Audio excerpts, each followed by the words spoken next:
This year marks the 60th anniversary of the Nakba, the catastrophe which saw hundreds of thousands of Palestinians forced from their homes and turned into refugees. On the 10th of May, the Palestine Solidarity Campaign called a demonstration in London to commemorate the Nakba, calling for an end of the siege in Gaza and the right to return for all Palestinian refugees. There is no greater conflict in the world that is so unbalanced as the Palestinian issue. Many Londoners turned up to have their say about peace in the Middle East. This event wasn't widely covered by the mass media. Perhaps it's not in their interest to show Muslims, Christians and Jews all marching together for the cause of peace. It was heartening to see Muslim, Jews and Christians all marching together, enjoying a friendly atmosphere at the protest. It was a perfect example of how all these communities have the similar interest of peace in Palestine. With so many people marching for such an important issue, it begs belief why the mainstream media were not there.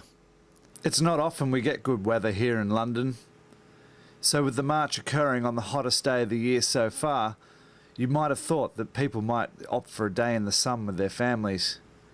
It was heartening to see so many thousands of people who turned up for such an important issue and demand justice for the Palestinians.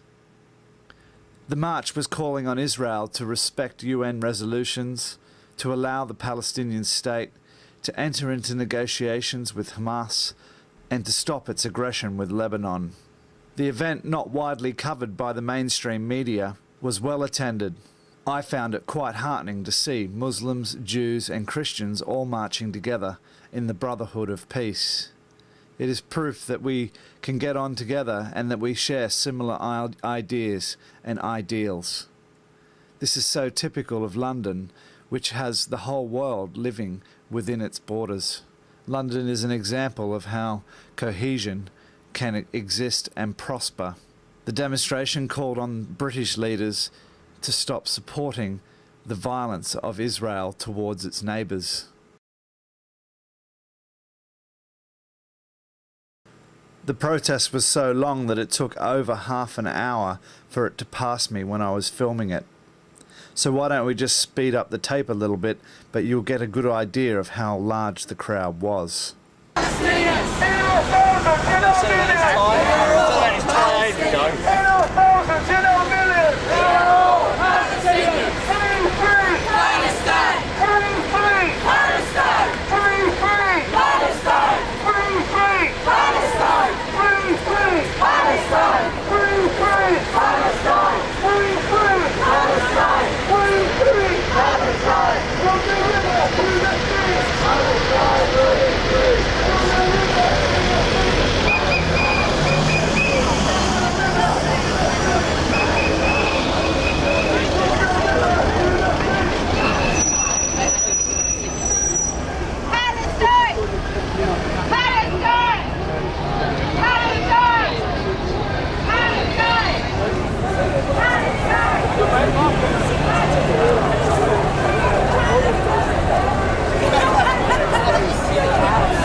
Myself remember the Holocaust.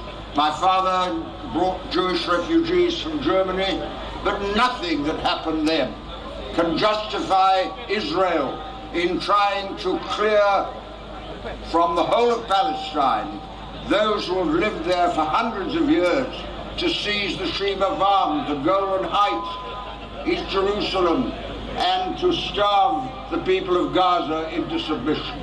It is not acceptable, and therefore those of us here who've come in support of the Palestinian cause have got a responsibility wherever we live or work to carry this argument forward.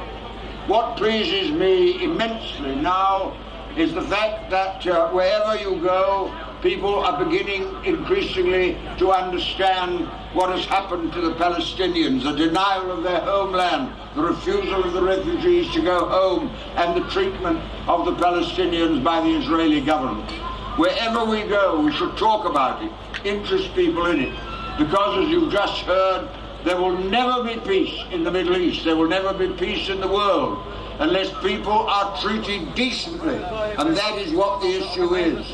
And they talk about Iran and all that, but if there is some control of nuclear weapons, I would like to see Israeli nuclear weapons removed so that we can have a nuclear-free Middle East. That's all I have to say. I'm one of many supporting you, and I congratulate the Palestine Solidarity Committee, who have organized so many meetings, put out so much material, and brought us here today. And for as long as any of us live, we shall remember this gathering, which reflects the hopes of the human race. Thank you very much for listening.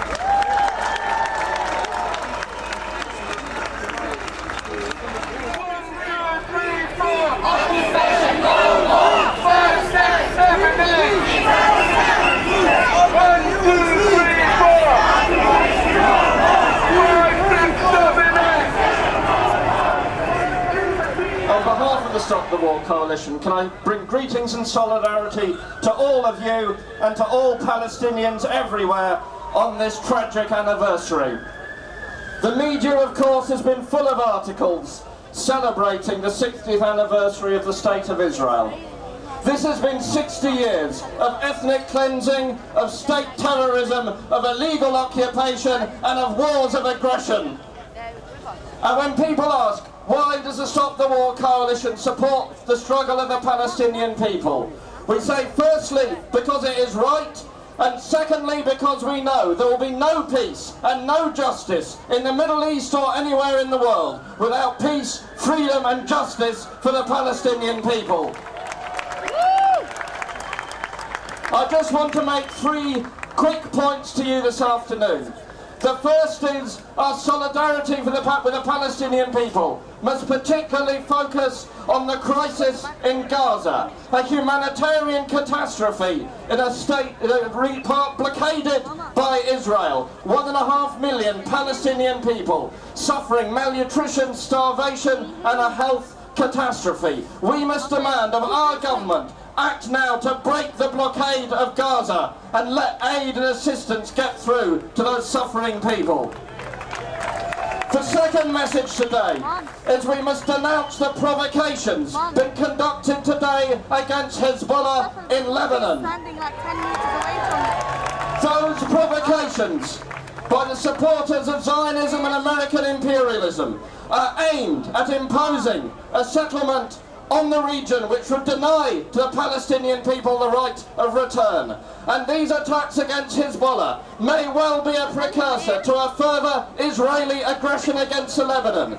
And we have to be clear, if the Israelis want to do that again, we across the world must demonstrate, as we did in 2006, against Israeli aggression in Lebanon or anywhere in the Middle East. And because we demonstrated in 2006, we hope to see the back of Tony Blair. And if the present Prime Minister doesn't learn that lesson from history, he will learn it the hard way if he backs any further Israeli aggression. And that is the third point and final point I want to make to you today. We must remember that Israel and Olmert could not be following the policies that they are today without the support of our government and the American government.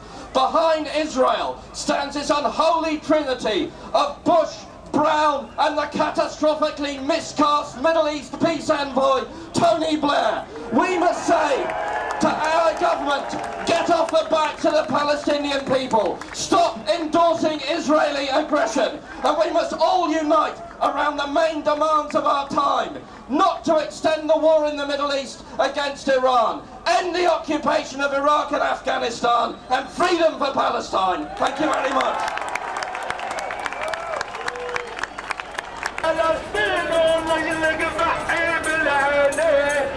بحبك يا فلسطين بحبك يا فلسطين بحبك يا فلسطين بحبك يا فلسطين بحبك يا فلسطين بحبك يا فلسطين